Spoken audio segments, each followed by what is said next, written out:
76ನೇ ಗಣರಾಜ್ಯೋತ್ಸವವನ್ನು ಆಚರಿಸುವಂಥ ಶುಭ ಸಂದರ್ಭದಲ್ಲಿ ನಾವು ನಮ್ಮ ದೇಶಕ್ಕೆ ಗೌರವಪೂರ್ವಕವಾದ ಒಂದು ಗೌರವವನ್ನು ಸಲ್ಲಿಸುವ ಮೂಲಕವಾಗಿ ಈ ಧ್ವಜಾರೋಹಣ ಕಾರ್ಯಕ್ರಮವನ್ನು ಹಮ್ಮಿಕೊಂಡಿರುತ್ತೇವೆ.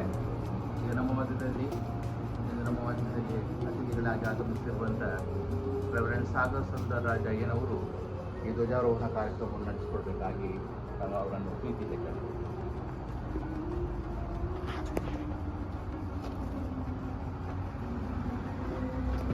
Attention.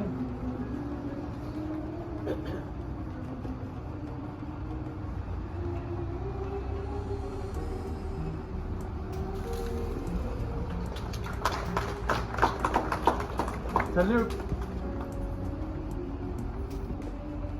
जनगण मन अधिनायक जय हे भारत भाग्य विधाता पंजाब सिंध